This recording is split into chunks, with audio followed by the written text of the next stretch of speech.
Voice of Africa, Kigali FM.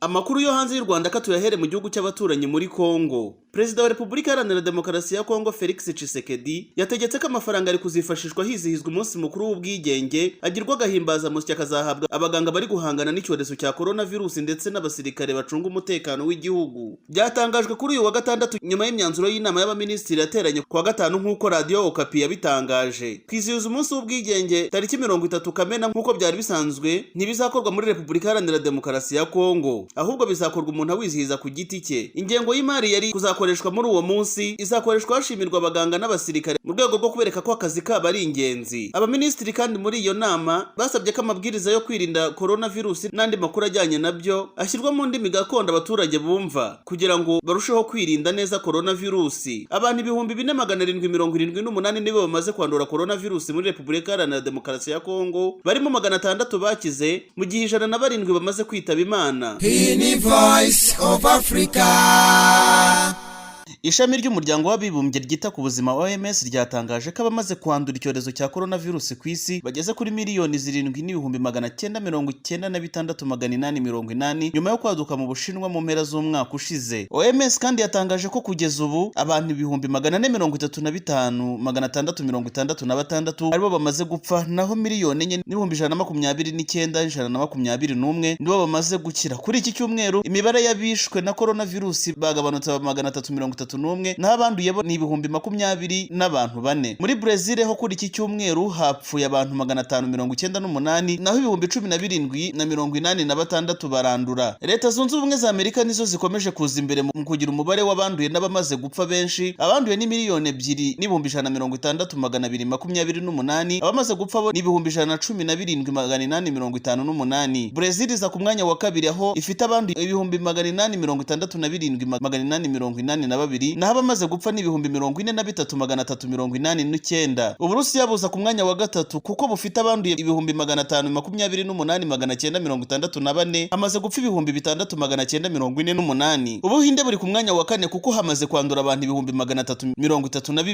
332,783, hamaze gupfa abantu 9,523. Mu Bwongereza handuye abantu 295,889, hamaze gupfa abantu 41,698. Ku mugabane wa Afrika hamaze kugaragara abantu 245,762 banduye coronavirus. Abamaze gupfa ni 6,554, naho abakize ni 112,985. Afrika y'Epfo iri imbere mu kugira abafite ubwandu benshi kuko bageze ku 70,038, abamaze gupfa ni 1,480. Ikurikirwa na Misiri ubifite abamaze gupfa benshi kuri uyu mugabane kuko bageze ku 575, n'abamaze kwandura ari 44,598. Muri Afrika y'Iburasirazuba Kenya nicyo gihugu cyugarijwe cyane kuko hamaze kwandura abantu 3,594, hakaba hamaze gupfa abantu 103. U Rwanda rufite abanduye 582, hamaze gupfa abantu 2 ariko hamaze gukira abandi 332. Muri Uganda hamaze kwandura abantu 696, naho Tanzania ifite abanduye 509, hakaba hamaze gupfa abantu 21. Mu Burundi ho handuye abantu 85, hamaze gupfa umwe, naho muri Sudani y'Epfo hamaze kwandura abantu 1,693, hakaba hamaze gupfayo abantu 27. Mu bihugu bihana imbibi n'u Rwanda, Repubulika Iharanira Demokarasi ya Kongo niyo yibasiwe cyane kuko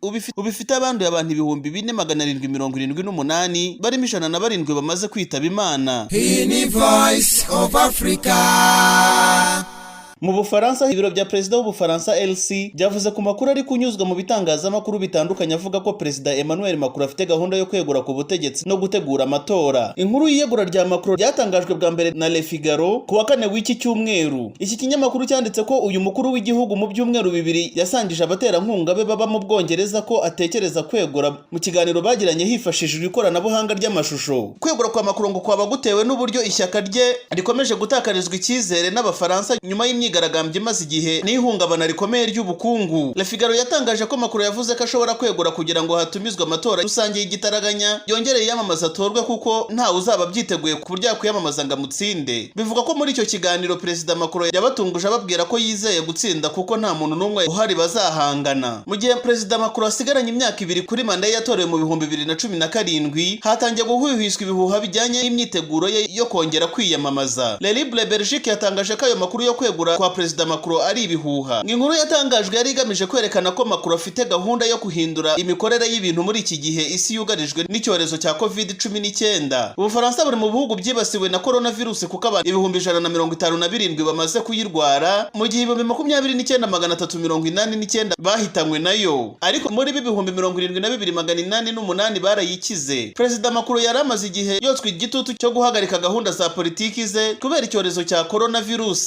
Figaro yari yatangaje ko icyemezo cyo kwegura kwa Macron no kongera kwiyamamaza gishoboka ndetse kidahabanye n'amategeko y'Ubufaransa. Itegeko nshinga ry'Ubufaransa mu ngingo yaryo ya 7 rivuga ko mu gihe hari umwanya amatora y'umukuru w'igihugu mushya aba nibura mu minsi iri hagati ya 20 na 30 bitarenze iminsi 5 uwo mwanya uhari. Voice of Africa. Ibihugu byo ku mugabane w'Uburayi birimo Ubufaransa n'Ubwongereza byatangiye gufungura bimwe mu bikorwa birimo restaurant, ingendo no gusurana kw'imiryango nyuma y'igihe byari bimaze bihagaritswe nk'uburyo bwo kwirinda icyorezo cya coronavirus. Mu ijambo ryaciye kuri televiziyo, Perezida w'Ubufaransa Emmanuel Macron yavuze ko guhera kuri uyu wa 15 Kamena iki gihugu kiri bufungura imipaka yacyo ku bakigendera baturutse mu bihugu biri mu muryango w'ubumwe bw'Uburayi. Mu mujyi wa Paris, restaurant zirongera gukora ndetse n'imiryango yongere gusura bayo bari mu nzu zakira abageze mu zabukuru hirya no hino muri iki gihugu.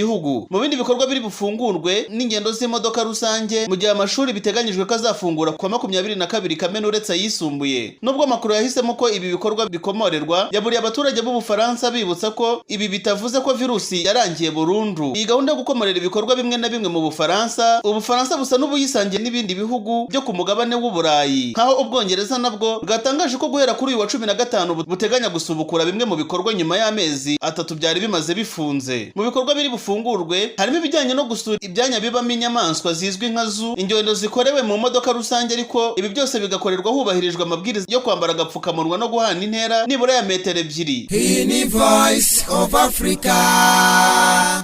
Umuyobozi wa polisi mu mujyi wa Atlanta muri leta ya Georgia yeguye ku mirimo ye nyuma y'uko umupolisi arashe umugabo ufite inkomoko muri Afurika wari wasinziriye mu modoka mu marembo ya restaurant. Rayshard Brooks w'imyaka 27 yarashwe n'umupolisi ku mugoroba wo kuwa 5. Umuyobozi wa polisi wo muri uwo mujyi Erika Shields yahise yandika yegura ku mirimo ye. Ni mu gihe abigaragambya bigabije imihanda y'Atlanta bamagana urupfu rwa Brooks. Mu ijoro ryo kuwa 6 abigaragambya bafunze imihanda minini ndetse restaurant iraho Brooks yarasiwe barayitwika. Hashize ibyumweru 3 mu gihugu hari kuba imyigaragambyo ikomeye aho abaturage bamagana ubugizi bwa nabi bw'abapolisi nyuma y'urupfu rwa George Floyd wishwe n'umupolisi mu mujyi wa Minneapolis. Brooks yishwe nyuma y'aho agaragaye yasinziriye mu modoka, hanyuma abantu baraho bahamagara polisi kuko yari yafunze inzira imodoka zanyuragamo. Polisi yarahageze ishaka kumuta muri yombi, arayirwanya ndetse agerageza kwiruka, niko guhita bamurasa amasasu 3. Voice of Africa. Mu Bushinwa ubwoba ni bwose mu mujyi wa Beijing nyuma y'uko agace kamwe kawo gashyizwe muri guma mu rugo kamaze kugaragaramo abarwayi ba mbere ba coronavirus mu minsi 50 yarishize nta bwandu bushya bugaragara muri iki gihugu. Abantu 45 muri 517 bapimwe mu isoko rya Xinfad basanzwemo coronavirus. Gusa muri aba bose nta numwe wagaragazaga ibimenyetso by'iyi ndwara. Hahise hafatwa ingamba ko abaturage baho baguma mu ngo mu duce 11 duturanye n'iryo soko, ndetse ko abakozi bagera ku 10,000 baryo bagomba gupimwa. Abayobozi kandi barashaka gupima umuntu wese waba uherutse kugera muri iryo soko ndetse n'abatuye mu bice bihana imbibi naryo. Abo bantu banduye nibo ba mbere bagaragaweho iki cyorezo mu minsi 50 ishize. Iryo soko niryo rigemura 80% by'imboga n'inyama biribwa i Beijing. Ni mu gihe mu Bushinwa abantu 4634 aribo bamaze guhitanwa n'iki cyorezo cya coronavirus, naho abandi bakaba basaga 83,132. Hari ubwo bakwashobora kwaduka bundi bushya iki cyorezo mu gihugu nyuma y'uko hari hashize iminsi bisa naho cyahashijwe burundu. Voice of Africa, Kigali.